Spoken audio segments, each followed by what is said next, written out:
So hello everyone, I'll talk about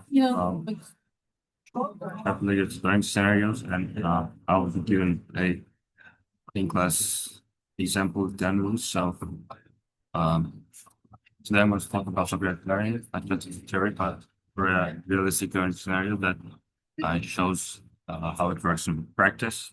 Essentially, one definitions, all of the learning process of one student, showing how the student plans learning and how they control and monitor themselves as learners, how they reflect and improve afterwards. The same important skill conceptually of learning is not something only good students do naturally. It's a skill that can be learned and improved through constant practice and intentional usage of the techniques and methods throughout their studying and student life. So, meeting the student, we have Alex. Alex is a university prep school student who needs to give a segment presentation in English in 2 weeks. Alex's English is decent, but she's having trouble speaking confidently, and she finds organizing ideas difficult. Procrastination is a great problem for her. So this is where deception learning techniques and methods come handy for her, and we'll be talking about how she can use those methods to um, really help her game in the presentation and speaking, which is other people. So first phase of calculated learning is forethought. So this is everything that happens before studying actually starts. So goal setting, instead of saying I need to prepare a presentation, Alex will set specific goals like I want to speak for 15 minutes without any notes. Or she can say, I want to sound confident and clear, but I'm not expecting 100. I'm just trying to put my effort in it and try to get a decent result out of it. And these goals should be specific, measurable, and realistic. It's not vision because you have something to work towards and you're give yourself a purpose. Secondly, you have strategic planning. The first one was goal setting, and the second one is strategic planning. Next, Alex asks, how can I achieve this? And Alex breaks the task into smaller steps, like researching and choosing the topic to actually determine what she will be putting her time and effort into. Then she'll write a script to kind of structure her speech around it and give her a blueprint of what her presentation will look like. Then she'll practice speaking out loud because this is one of the main parts that she's having difficulty even before starting presentation. Then she record and analyze her performance to see what needs improvement and what is already at a decent level. And finally, she will have a final rehearsal and improvement through analyzing her previous performances for herself, like when she records herself and etc. And third one is self-motivational beliefs. Alex also works on her mindset. Instead of thinking my English isn't good enough, Alex reframes her thoughts as this presentation is a chance to improve my speaking. So as by by changing how she sees the presentation, she this stops doubting her as a scary presentation and it actually transforms into a transforming chance to improve skills and talking for fanatics. And the second phase is performance, which includes monitoring and control. Now we move into the performance phase, and this is when actual studying and practicing happen.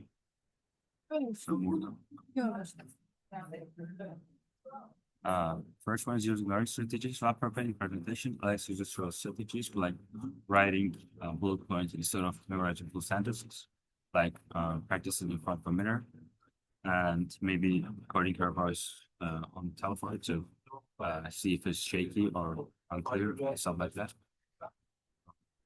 Then she times each of her sessions to see if she exceeds or stays under the time limit, which is 50 minutes, like I referred to previously referred to.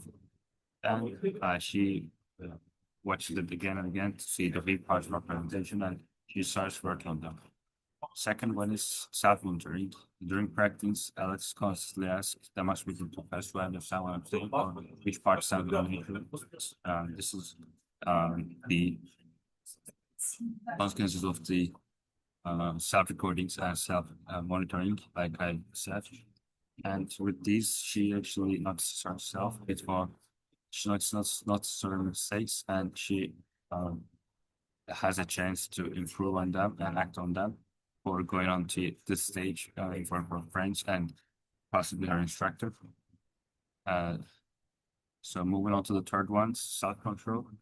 These are moments of distraction like phone notifications, social media, and lack of motivation. So, for example, if you constantly keep your phone nearby and you have all of your notifications open, you won't be able to focus on deep work, and you will have a lot harder time trying to do what you're trying to do or trying to accomplish your goals and perform your responsibilities. So instead of studying with her phone right next to her and keep her notifications off, she puts her phone in another room, sets a 30-minute timer, and reverts her focused practice studies with a short break. It's actually pretty similar to the Pomodoro studying method. You're at least familiar with it, even if you haven't used it by yourself. And then there's phase three, and that's self-reflection. Sorry. Then there's self-reflection, which which includes self-evaluation, like Alex compares performance with goals. Did I speak for a few minutes, which is family, was understandable, which is important when talking in front of an audience to release to really check yourself if you are clear or not, and that you like too much on notes. Because if you're just reading your script, which was very written prior to the um, prior to the assignment, the presentation, it will be hard to get the attention of your audience. And this is also important. Second one is attribution. Now comes the important part, explaining success or failure. Alex does not say I'm bad at English. Instead, Alex says I haven't practiced on conditions enough because with practice you can achieve near perfect results. And just because your first attempt wasn't great doesn't mean you're not talented or you're not meant for this. If you have to do something or you want to do something or you want to get good at something, first you should accept that you'll suck at first, and parts that you suck will actually help you improve because those are the parts that you need to improve. And taking those mistakes and failures as they are and acting on them for the life is actually a good way to improve yourself. And Alex is doing just that right here. She shifts her mantle to actually become better for presentation, and this is what helps her achieve success in the long run.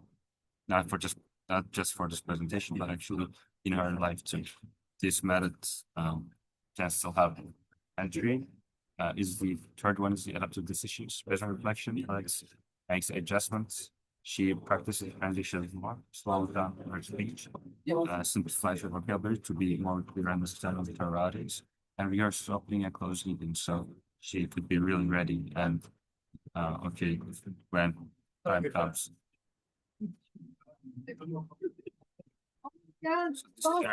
That's something learning develop studying more, but about studying smarter. It helps learners become independent, manage motivation, overcome procrastination, and track for system tests. In real life, especially in competitive at work, there's no teacher constantly guiding us, so we won't have a mentor with us all the time. We have to learn tools we have to learn how to learn and actually spend active effort and time to do this. So separate learning prepares students for lifelong learning, and this is actually one of the most important parts of regular learning because it is not only the teacher's job to teach, it is also our job as individuals to learn by ourselves because there won't be a teacher present at all times in throughout learning. So learning is important. The separate learning consists of best for learning, monitoring learning, as reflecting of learning, like I just explained. Through the scenario of Apache, we saw how an open student can take control of the learning process and improve step by step. Self-directed learners are not perfect learners; they are aware, flexible, and responsible learners, which can be seen with Alex's example. And thank you for listening for the part one of this presentation, which included Alex. And now we're moving on to the uh, in-class examples.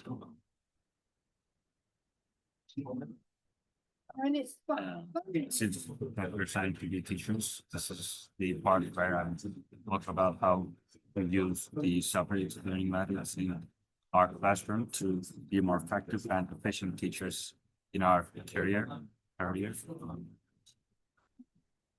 So imagine you're teaching an English class. The lesson topic is writing a short opinion paragraph.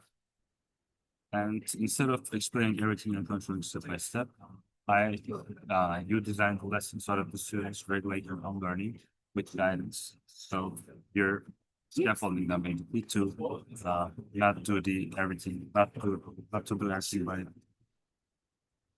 we're teaching them that teachers won't do everything for them, and they will learn to actively participate in the lessons and homeworks because that's how self-regulated learning starts and goes from there. So before the activity, there is an important phase. And at the beginning of the lesson, you don't start with using Zoom because that could be not again detrimental. We start by saying by the end of the lesson, you should be able to write a clear opening paragraph with a couple of sentences, reason, Islamic conclusions. Then ask students, what do you think makes a good opening paragraph? So they could, when they think about and contemplate about that, they could actually implement the parts that they came up with as to what makes a good paragraph, and that would make their own paragraph good too. And you can always ask which parts do you use part of it. Uh, this may not be suitable for everyone because not everyone may have an experience on writing a opinion paragraph, but they're making, at least for those who have an experience, making them conscious about their mistakes and making them think about the mistakes will make them more intentional when they're gonna write when they're writing the next paragraph of their life in their life. So you say, then you say with addressing one for yourself, organizing ideas using easy words or writing some top sentence. So this is the goal setting part, which is the core SRL skill. And by setting this goal, they'll know pretty apprehend that what they should be focusing on this assignment, not specifically in every assignment, but on this assignment. So this is kind of choosing their strong hand beforehand. Second is planning and teaching as a strategy choice. The first students right, we give them strategy touch the instructions. So this is actually kind of I have to sufferly teaching them how to learn too because when you give them instructions, they don't think they just do what you say to them. But when you give strategies, you're inviting them to actually think about how to apply those strategies into in their lives. So that's important. Thirdly, performance phase. That's what to do during the activity. Questions are writing. You don't just walk around correct mistakes. Instead, you guide self-monitoring. So, what I mean by that is asking questions like, does your paragraph matter well? Or can you explain your main idea in one sentence? or which sentence are you least confident about? We also give them a checklist like, do I have a topic sentence or did I give it this one reason? So this is a reflecting part. Even though you're teaching your students to actively use Socrates learning skills in your lesson, you still have to reflect on yourself to whether to assess whether you use those techniques for good yourself and whether these are effective or not. This shifts control from teacher to student. And lastly, modeling self-regulation. Standpoint, you model self-regulation yourself. You say, if I were writing this paragraph, I would first check my type of sentence because that's usually what I do. So that's where you become a role model. Role model and mentor for your students, since you're the part of that classroom in those hours, which I'm talking about when you are the teacher and when you're giving a lesson. You know, that's not always the case.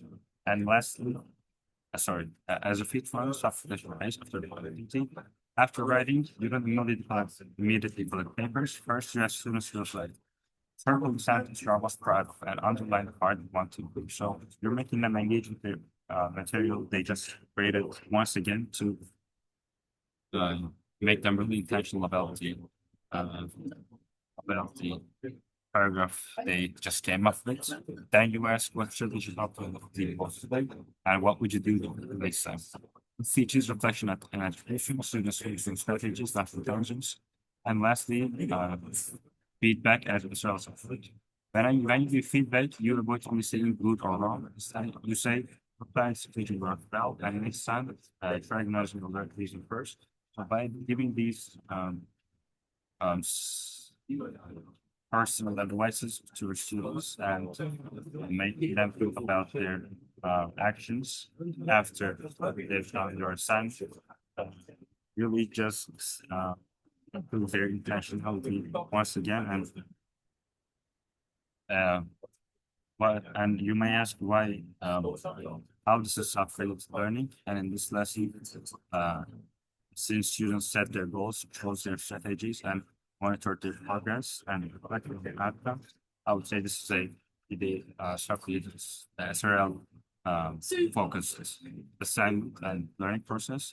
Your role as a teacher is not to control learning, but to coach the learning process. This is exactly what a Socrates learning to reflect in a real classroom. So you want things, of course, won't always go better smooth, but as you practice these methods and techniques more yourself and apply them to a real life, apply them in your real life more, and you'll have a better time ingraining those methods to for your students as well. So that was what I think for us in this.